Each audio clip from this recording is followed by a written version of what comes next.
Welcome to the Good Growing Podcast. I am Chris Enroth, horticulture educator with University of Illinois Extension, coming at you from a cloudy, rainy, spring-like Macomb, Illinois. And we have got a great show for you folks today. We've got a hostful episode. So it's me, Ken, and Katie, and we are going to be talking about what is going on in our home yard gardens, or what we're getting ready for in the vegetable garden, landscaping. And we have your questions that have come into extension offices that we will be answering. So let's get things kicked off and introduce local foods educator Katie Parker in Adams County. Hi, Katie. Hey, Chris, how are things going for you? Not too bad, off of a really nice weekend this last time. And, we've got some plants that we've put in the ground. It seems, I don't know, maybe it felt like a really long winter. I'm not sure, but it just seems like, wow, we're finally planting something. This is pretty amazing. How are you doing?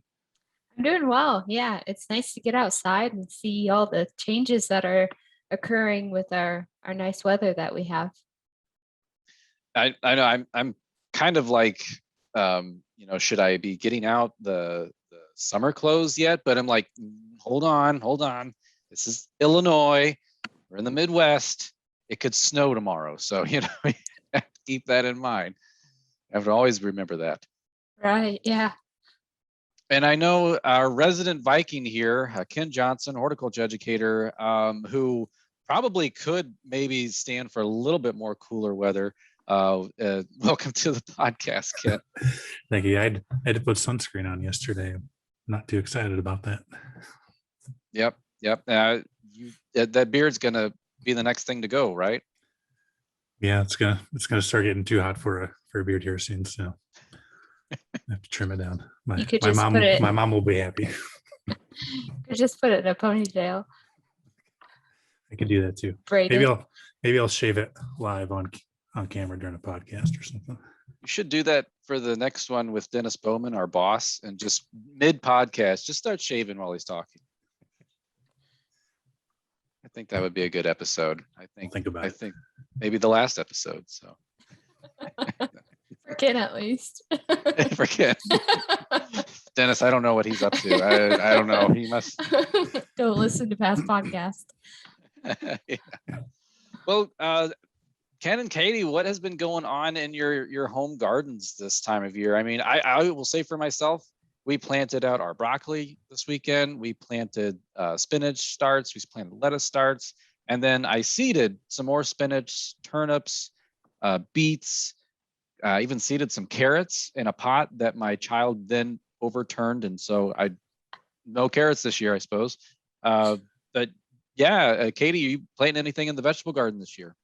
So I started some tomatoes and peppers inside on Friday. I haven't gotten any cool season crops out yet. I really need to work our raised bed. So that's where I'll probably put like some lettuce. I planted some garlic in there last year. And I don't know, I think I'd like to plant some onions as well.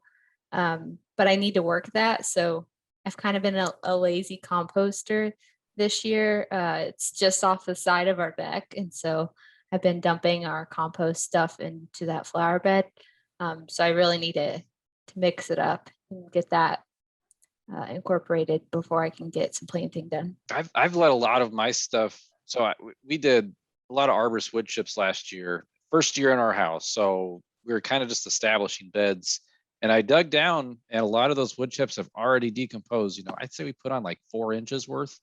We maybe only have like an inch worth now on top, and the rest is composted. So I was pretty happy with that. Yeah. So Ken, the magical plants this year, remind us, you've already mentioned it. You guys always grow cool things. Last year was cotton and not okra. Peanuts.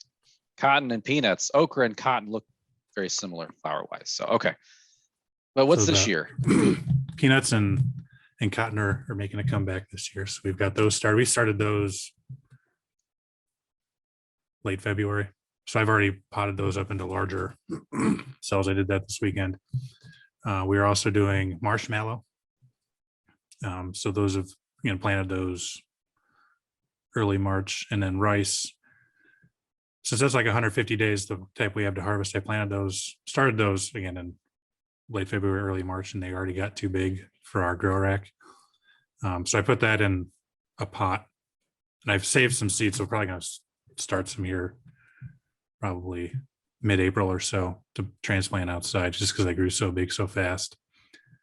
So those are the magical plants this year, is marshmallow and rice. We'll see how that goes. And then outdoors, we planted some peas a couple weeks ago. Those are starting to come up. We got our onion transplants in, shipped to us last week, so I put those out in the garden this weekend. And then other seed starting stuff. We've got peppers. Those are coming up. Tomatoes started this weekend, and cosmos, zinnia, all that stuff. So we're got a few more things we're going to start from seed here in a couple weeks, but we've got a good chunk of our stuff started that we're going to start indoors. I need to know more about this rice, Ken. So do you start, I mean, is this just regular, started up like a typical seed you would in a, like a cell and some potting media? That's what I'm doing. I don't know if that's right or wrong, but I think a lot of them, it says direct seed, but I wanted to get a little bit of a head start just because it's a long growing season, and want to make sure I've got time to actually get it to mature and stuff. So yeah, the stuff we planted is way too big, and it's getting kind of yellow and not looking too great. So that's, put that in a pot with regular potting mix. It's got some fertilizer in it, so hopefully that will help perk that stuff back up. And then I'll do another seeding here in a few weeks just to play around with it. This may be a 2-year process in case I royally screw it up this year. Well, last year, Katie helped me out with some turf chores. Let me borrow her core aerator, which worked magnificently. Walking around on my lawn, I feel like it's much softer and spongy. So that's great. Thank you, Katie, for that. Yeah, no problem. Anytime. So I'd say my next yard project, though, is I have to level out the lawn. So I am going to be building a something I can drag behind the mower with like a board and a chain link fence to then drag some topsoil or compost to level out some wheel ruts. So do you guys have any yard chores, big things coming up in your yard? I should. Probably won't do them, but so our quarantine puppy is now a year old and 90 pounds, and she likes to dig. So we've got lots of holes in the yard that if you step in, you're going to break your legs. So we need to start filling those. And the yard wasn't in very good shape before she came around, but I'm not really sure if it's worth trying to get it all fixed up because she's just going to destroy it anyway. Yeah, we have quite a few bare spots or thin spots in our backyard. So we really need to oversee that. We did our front yard last year in the fall. So I think we're gonna try to work on the backyard this year. We have some spots on the side of our yard that are under a tree, which I don't think it gets too much shade. I don't think that's the issue. It seems like we have a lot of clay in that area. And so I really hope to top dress with some compost and kind of get that built up so it's not so hard and clay-like on that side of the yard. So we did aerate that again. We had quite a bit of moisture in the soil last week from the rains. So we did that Friday and hope to top dress with some compost soon as we can get some access from our local composting facility. And then hopefully we can get that seeded beginning of May or April, probably beginning of April. I think that's kind of we're waiting on too, is just waiting on the our local landscaper getting a load of compost delivered to our place too. Yeah, it's kind of like but they're still sort of, I think, recovering from the fact that we could again, as I said, we could have snow, and a lot of them do snow removal. So a lot of them have half their fleet in still snow mode. The others are transitioning back over into summer mode, landscaping and such. So yeah, I know they're very busy this time of year, and especially now that we've had such beautiful weather this part of March. So busy. And you probably noticed I'm like sneezing and blowing my nose this whole time.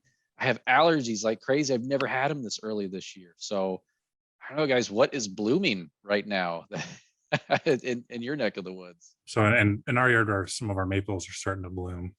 Not that that's what's causing your allergies, but crocus and stuff, walking around the neighborhood, the daffodils are starting to bloom and stuff. So not sure. I don't think any of those would be causing your allergies, but I don't know. But like when we moved out to Kansas, I've had allergies since like junior high school. In the spring, only the spring. And when we moved out to Kansas, never had them. And Kansas has far fewer shade trees, large trees in general. So I'm wondering, is there something with pollen? But I've noticed the maple flowers with the recent rain have a lot of them been knocked off the trees. So they're opening up.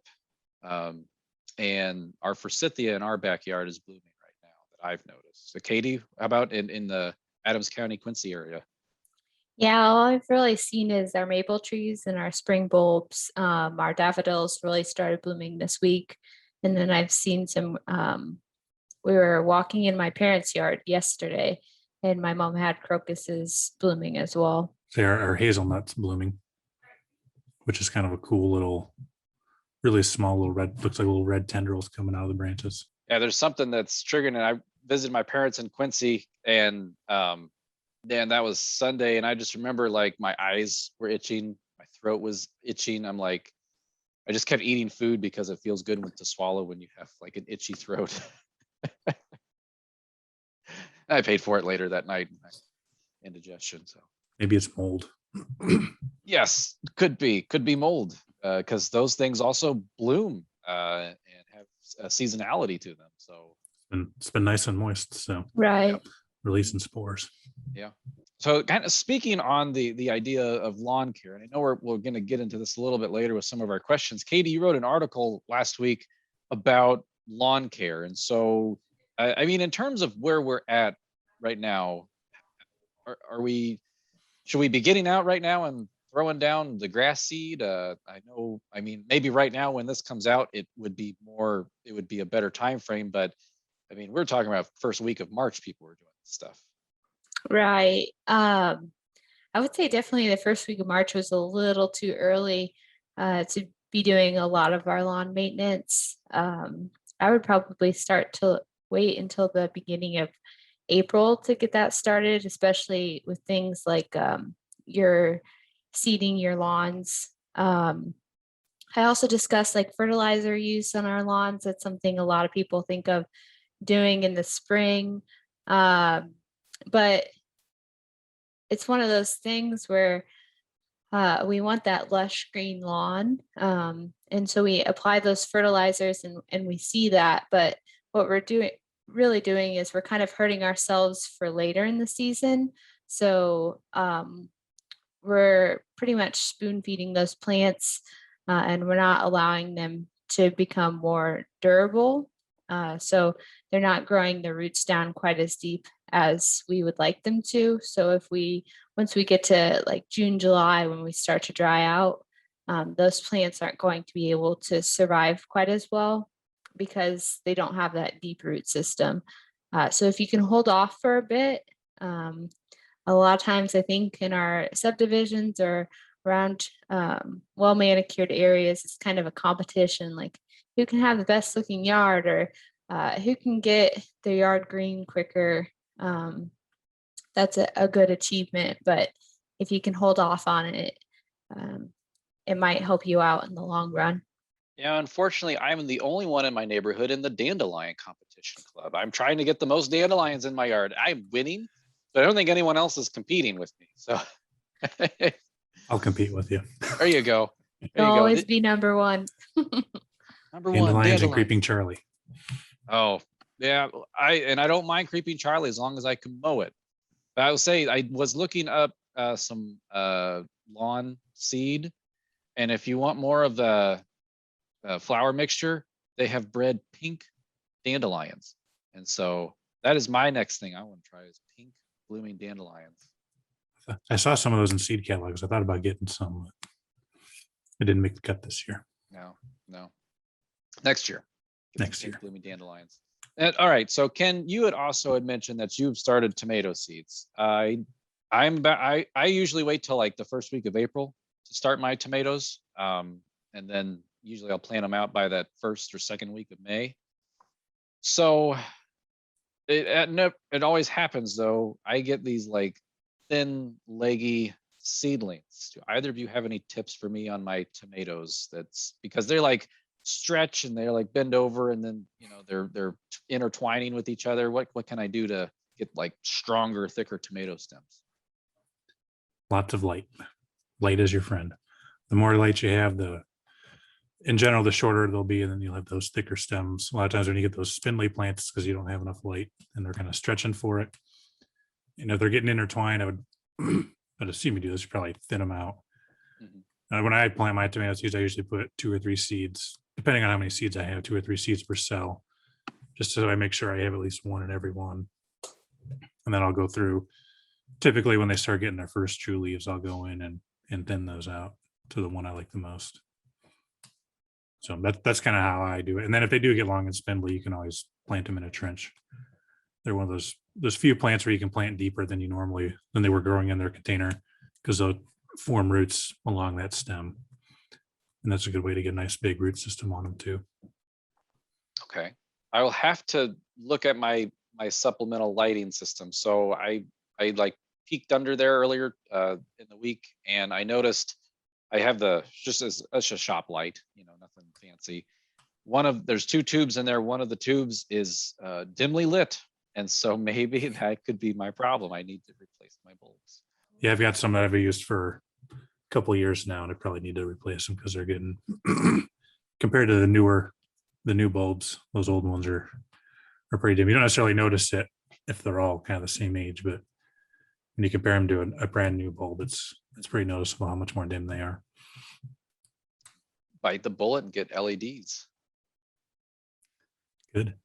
I do have one that we overwinter our more tropical plants, our citrus and stuff like that under. Makes our bedroom nice and pink. Makes it look like we're growing some illicit plants or something like that. Yes. Yeah, I don't know. Then you get a knock at the door. Power company's like, what's going on? So one thing, I don't know if you two have done this yet, but one thing I did a little bit this weekend was starting to do a little bit of a garden cleanup.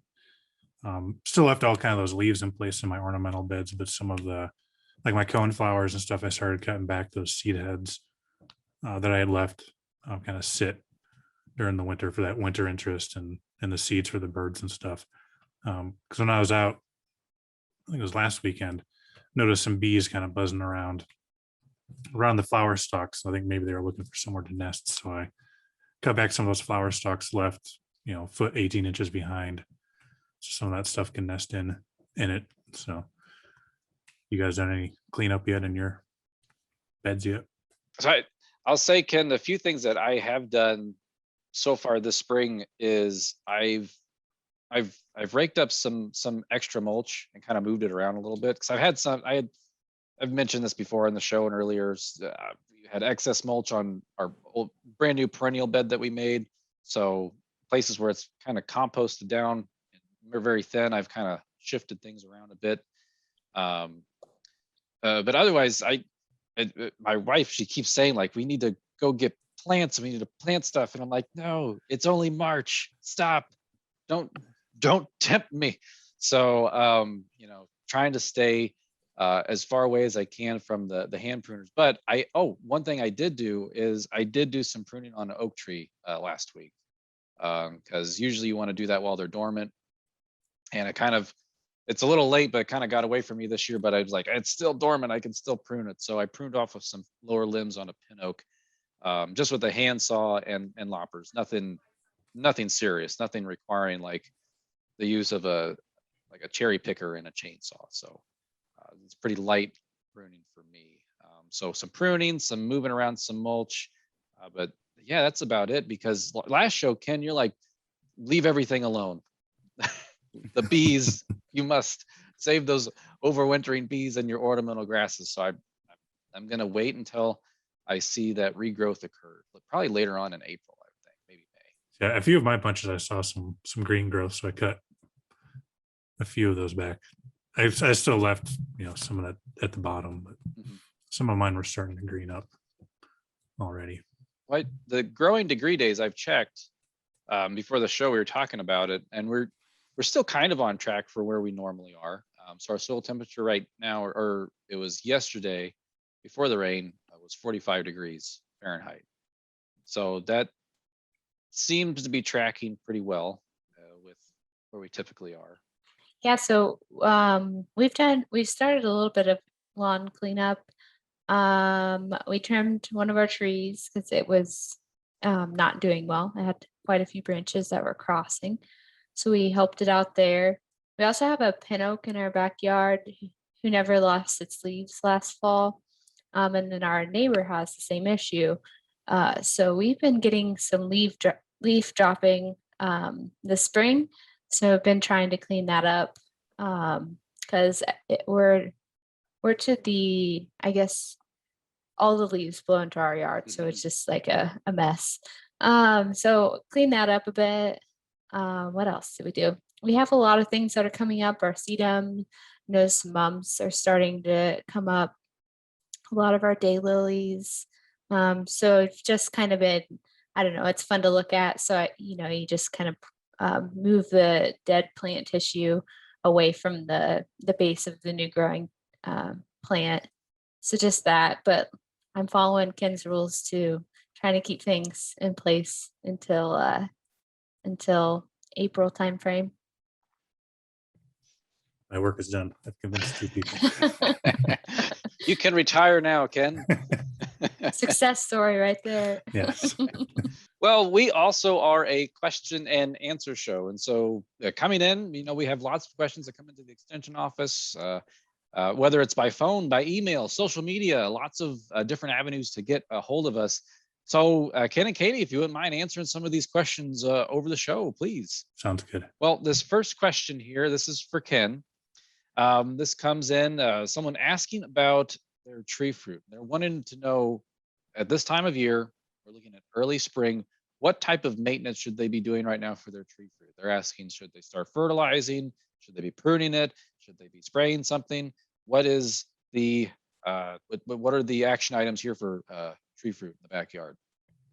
Yeah, so ideally you should be done with your pruning by now, because we're probably getting pretty close to that bud swell, and the flowers and the leaves are those buds are starting to swell and starting to grow. So hopefully you've done that. If you haven't, I would go out and check your buds and make sure they're not swelling. And if they're not, get on that ASAP. This time of year, again, this is kind of dependent on the plant and where you're at.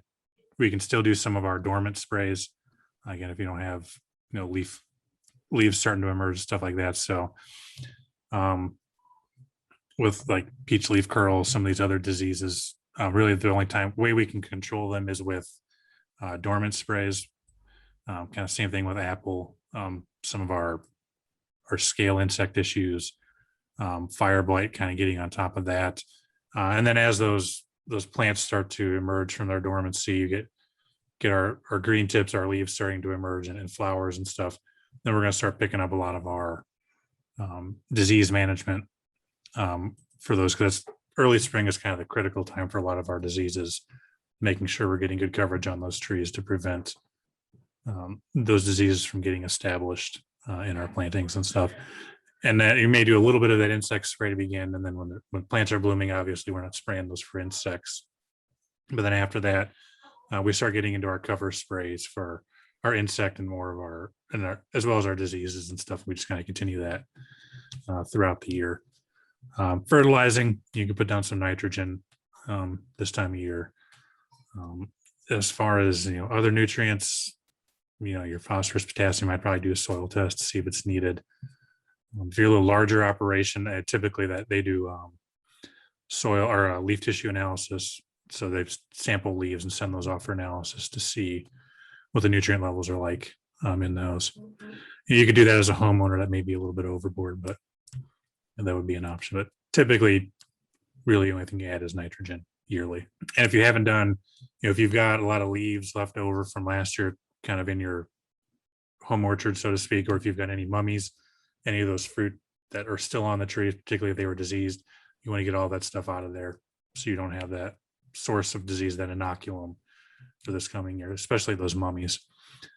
Any fruit on the ground, any fruit on the tree is still, you need to get that out of your landscape. I wouldn't recycle those, put those in the lawn waste to go out, or if you don't have lawn waste available and you can burn those or bury them, so that stuff's not getting back onto your trees. I always love learning about the mummified fruit, the mummies, because for some reason in my head, I just picture like those Egyptian style mummies, like wrapped in toilet paper walking around the orchard. So it always made me smile in class when the professor kept talking about mummies and mummies this and mummies that. I'm like, oh yeah, yeah. No, it's mummified fruit. So that's really good information in terms of that. And the other thing I remember is peach leaf curl.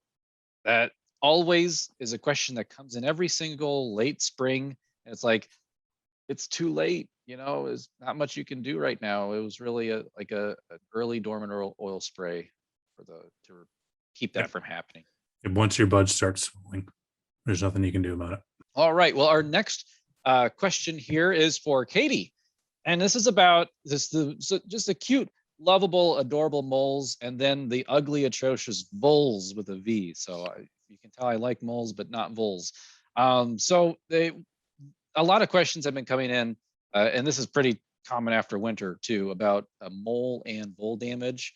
Moles start getting more active this time of year. Voles are active all winter long. So what can people be doing about this right now, Katie, in their yards? Yeah, so typically the recommendation is to remove their habitat as well as their food source. So for habitat, you want to make sure that you don't have any like tall weeds or any brush piles hanging around, because that gives them a nice place to live. A lot of people think, oh, if I have a mole issue, then I probably have a grub issue. And so they're going to control grubs in their lawn. However, that's maybe not always the best thing, because a lot of our grub control products kill most insects in our lawn. And so we want to keep those beneficial insects around. So you should really see if that's truly an issue. You can dig up a portion of your sod and look underneath of it to see if you have grubs in your lawn. And typically they suggest if you have 10 to 12, I think it's in a square foot, then you should look at control tactics for those grubs. But I don't know. I saw a grub control bag this weekend at one of the box stores and it says kills all insects. I'm like, oh no, it makes you cringe. Because we do have a lot of good insects in our soil and, they're there for a reason and they can really benefit us throughout the growing season. So I really hate to just automatically go to grub control. We have used traps for moles in the past. We first started out with one trap, and we didn't have great success. So we upped it to 2 traps and we would go out either in the evening or in the mornings and we could see fresh runs just based off of a change in soil color. And so then we would typically they will reuse their runs. And so that fresh run is something that they'll most likely reuse soon after. So we put a trap on each side of the run. And sure enough, later in the day, we'd catch a mole. So that was exciting.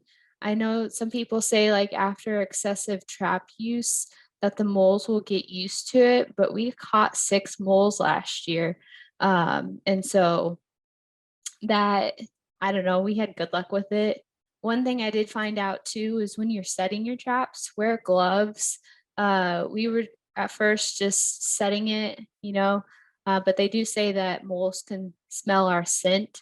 And so we weren't having good success, but then we started wearing gloves, especially my garden gloves. So that had soil on it. And I noticed that kind of helped out a lot too. There are some baits you can use. I don't know how well those work. I've never used them. I have no experience with them. I've heard people talk about like the poisonous worms that they'll put in the mole runs, and they've had success with that. Like I said, I haven't ever tried them out.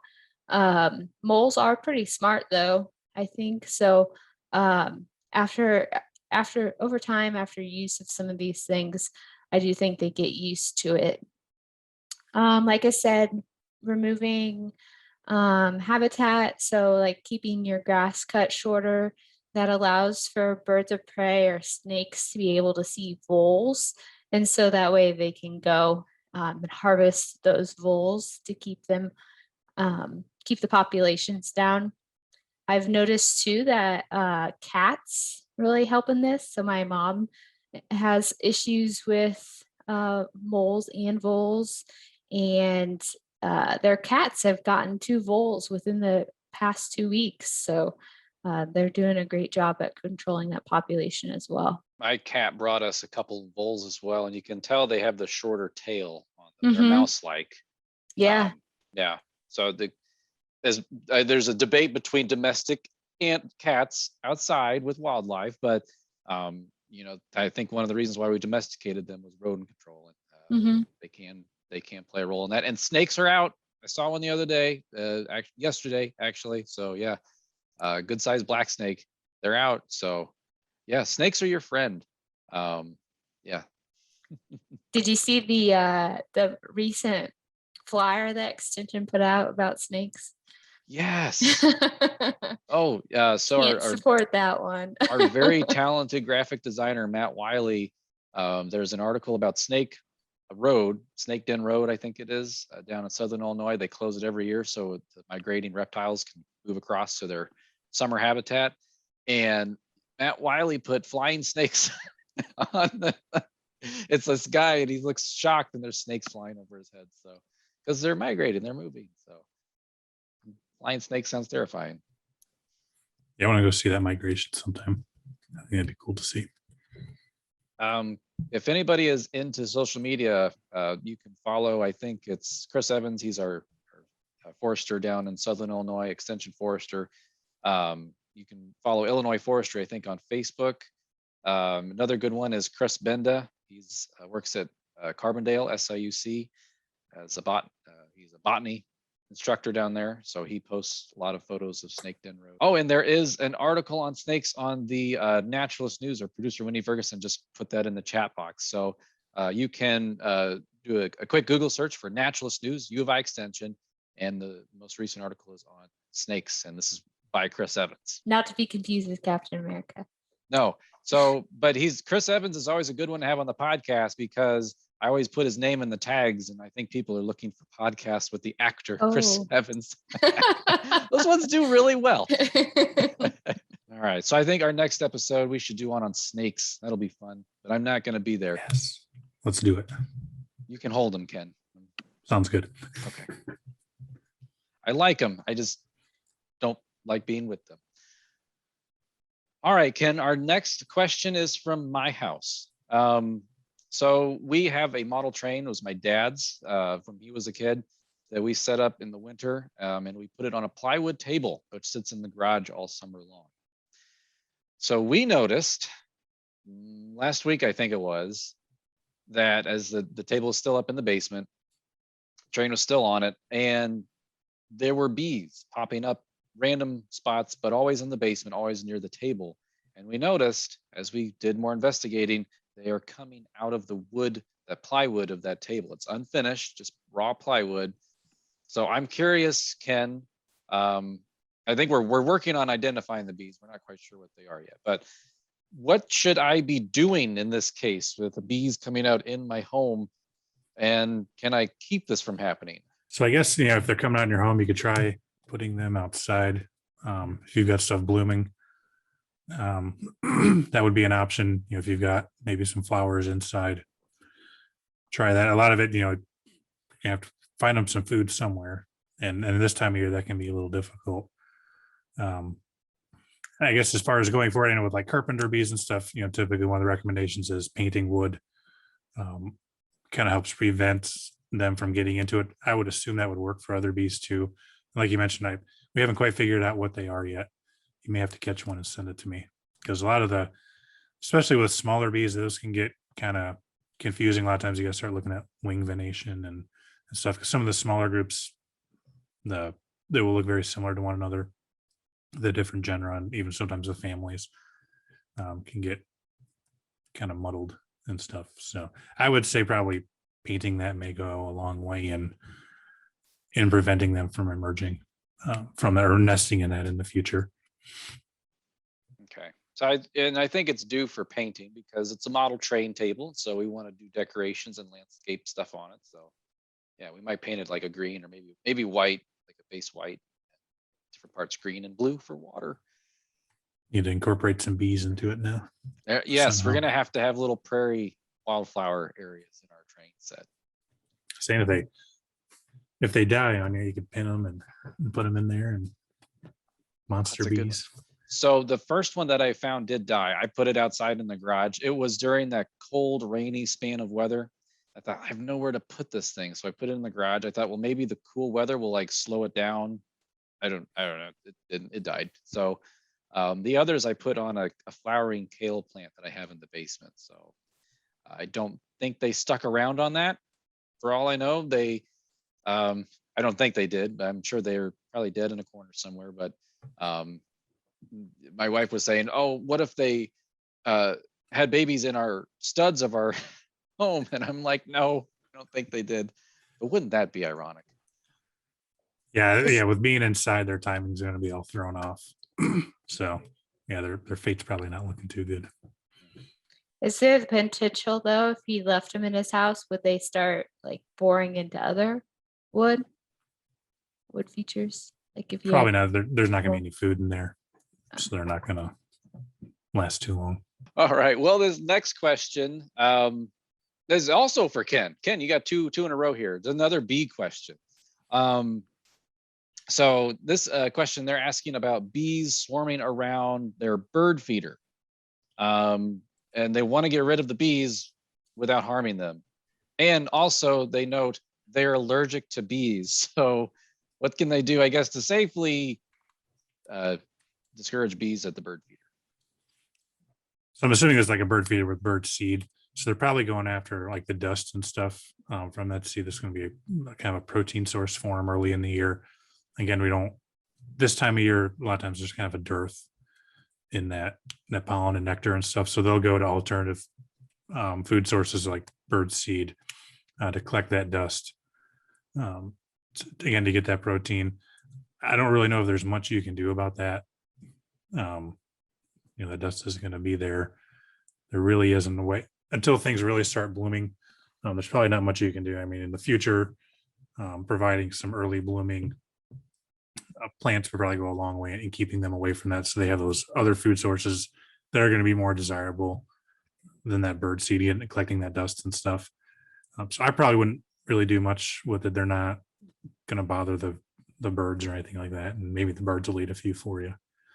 But yeah, I wouldn't be too concerned about it. Just kind of let them be. You leave them alone, they'll leave you alone type thing. Would there be an issue if if there's bird seed, if that like fermented at all, would that be attracting insects perhaps? Or I don't know if bees would go after that, but I would imagine flies and things like that would. Yeah, I think that could be a possibility. Yeah, if it was, fermenting, giving off some insects are going to be attracted to that fermenting, decomposing scent. I don't know if bees would be included in that, but depending on the bee, if it's honeybees or something, they might.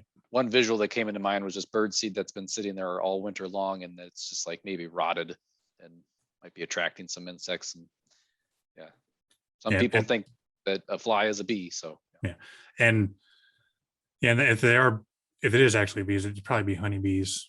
That's probably gonna be the stuff that's most active right now. There's some other stuff waking up, but as far as real numerous, it's going to be honeybees because those are going to overwinter, and when it warms up, they'll start taking flights and starting to search for food and stuff. All right. Well, our next question is for Katie. Katie, this is a caller. They're asking for more sustainable ways to maintain their lawn. Do you have any tips to give in that? Probably the most sustainable way is to do nothing. You can get some goats and they could just mow your yard for you, and it's a nice cycle. Like they will fertilize the lawn for you as well. But goats will eat anything, so there's no really stopping them from eating your landscape plants. But on a more serious side, I mean, it depends on what level of maintenance you want to do. So if you want a well manicured yard, but you don't want the inputs of like chemicals or fertilizers, there are some more natural ways of doing that. So like I had mentioned, before aeration. So a lot of times we have issues with weeds growing in areas of our lawn where grass won't grow. So if you have compaction issues, if you drive your car in your lawn or things like that, you can have issues with compaction. And so if you were to aerate your lawn, that can help alleviate any compaction issues that you might have going on. And that might make it a better area for your grass to grow in. You can also overseed your lawn to increase your grass stand, which is going to provide competition to any weeds that might be growing in your yard. Let's see. As for like fertilizing, you could use compost, which can help build up, like it'll add organic matter to your soil, which can help build your soil health, which is going to promote good root development, which will help with your grass looking nice and green. Also, mowing can impact that as well. So typically, what is the height that you want, Chris? It's like 2.5 to 3 inches is your most desirable height. Yeah, it's I would say it depends a bit on species. Kentucky bluegrass likes 2 to 3 inches. Tall fescue can go a little higher than that even though. Yeah, so knowing kind of your best practices for managing those different species can help as well. I'm noticing a lot of like not necessarily dead, but more dormant lawns still, and so there's a potential that those could be warmer season grasses growing there. A lot of times we notice what's turning green first, and so if you have weeds, there's a good chance that those are greening up nicely. So if you are to aerate and then overseed, you could potentially introduce some cool season grasses, which would help with some earlier greening up of your lawn, as well as providing competition to those weeds. You guys have any other input? Embrace the weeds. just give up and let them grow. Yeah, That's the approach I take. I have a nice green lawn right now, except for where the nimble well is, which is warm season. But right. Sometimes too, like good stress relief for me is we don't, like, I think the lady before us had a lawn maintenance company come take care of her lawn. So we don't have any issues with weeds or anything yet. Occasionally we'll get the dandelion here and there. And I'll usually leave it be. But if I've had a stressful day, like that's something that's a great stress reliever is go dig some dandelions. One of my friend's moms, she used to always just let the dandelions bloom, and then she would just go pop the heads off of them or pop the flowers off before they could put seed heads on and disperse. So all kinds of different tactics. I would just say, do you need all of that lawn, and figuring out ways to eliminate portions of lawn, being at a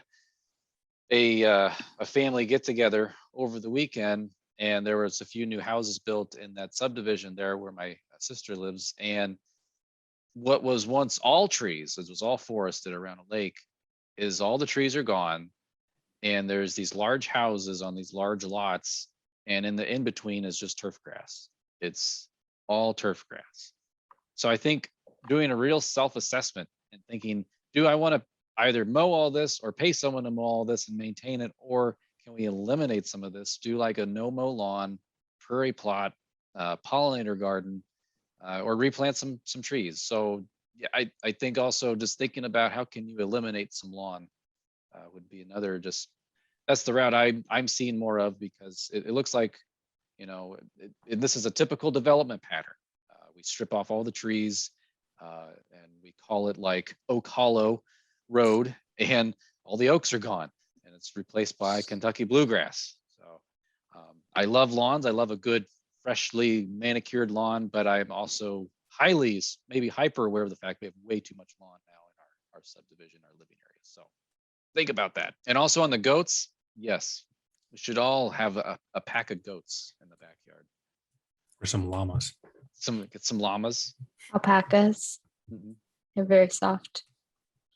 I will almost became a goat herder. One during the Great Recession when I couldn't find a job. I'm like, well, I can hire goats and do landscaping. So a small like 6-head herd of goats, you could charge, I think it's about $600 an acre for invasive species removal. That's pretty good chunk of change. So Mhm. There's your side hustle right there. there you go. All right, my kids, they're going to become goat herders. Ken, our final question. We have touched on grub control already when we're talking about moles, but this is a person. Actually, looks like a couple different people have been calling in about grub control. Should they be doing it right now, or when should this be happening for grub control? Yeah, so I think for typically when people are controlling grubs, they're going after Japanese beetles. Seems to be kind of the most prevalent grub around, at least that I've heard about. And this time of year really isn't a good time for them. They're fairly large. They're not going to be doing a tremendous amount of feeding before they pupate and turn into adults. So typically, if you have issues with your grubs in your lawn, again, like Katie said, you want to sample and make sure that's actually the cause of it. Again, doing a square foot area, peeling that grass back. And when you do that, if you've got a patch of dead grass that you think may be caused by grubs, kind of do that on the margin where you have both the healthy and the dying stuff. Pull that back and see if you actually have grubs in there or if it's some other issue. And if it is grubs, well, if you want to know what type of grub it is, you can look at the raster pattern, which is a series of hairs on the hind end. And those are specific to species. So if you really want to know what species is, you can figure that out. If you want more information, you can email me and I'll let you know how to do it. Ken has a webinar all about looking at grub butts. It's a good party trick. Maybe if you don't want people to show up at your parties, then you can do it and then you don't have to worry about it anymore. Oh, no, cool people showing up at your parties. I'll come to your parties if you do it. Yes. Which may not be too enticing. But so, you can look for those grubs and see if you actually have them. And if they are reaching that threshold point, then you would treat for them. And typically we're going to do that in the summer, July, August, when those Japanese beetles are laying their eggs, those eggs are hatching and those grubs are starting to feed. That's one that's going to be most effective, like Japanese beetles in particular. So you could do it this time of year, but it's going to have limited use. And again, with Japanese beetles, if you're treating your lawn to kill the Japanese beetle grubs, that's not going to do anything for the adults because the adults can fly. So almost everybody in the whole town is going to kill off all the grubs. They're going to fly in from elsewhere. I can't wait to see what kind of summer we have when it comes to Japanese beetles. It could be like a gambling, a little side hustle too, So what are the odds on the Japanese beetle explosion this summer? Say last year we didn't have, at least in Jacksonville area, I don't know if I had any questions. Didn't have very many questions, and at least in my yard. Granted, I don't grow a lot that they like, but even my sweet corn, I had very few issues with Japanese beetles. Who knows? Maybe populations are evening out with the Japanese beetle here in our neck of the woods. I know the wave hit us a few years ago, and maybe that population surge is leveling out. Well, that was a lot of great information and a lot of fun talking about what we got going on in our yards and answering some of the home yard, lawn, and garden questions that are coming in to our own extension offices. So, well, Ken, Katie, thank you very much for being on this hostful episode for the Good Growing. Yeah, thanks for joining us. Thank you. As always, it was fun. Let's do this again next week. Oh, we shall do this again next week. We're going to be talking with Dennis Bowman. So Dennis is the interim director for A&R, which stands for Agriculture and Natural Resources with U of I Extension. He is our boss. We've had a lot of bosses on the show. He's our other boss. Dennis is going to be talking about drones, agriculture, and some of this other cool, the bots that go out and zap your weeds in the field. That's amazing. So can't wait. It'll be fun. Listeners, thank you for doing what you do best, and that is listening. If you're watching us on YouTube, watching, and as always, keep on growing.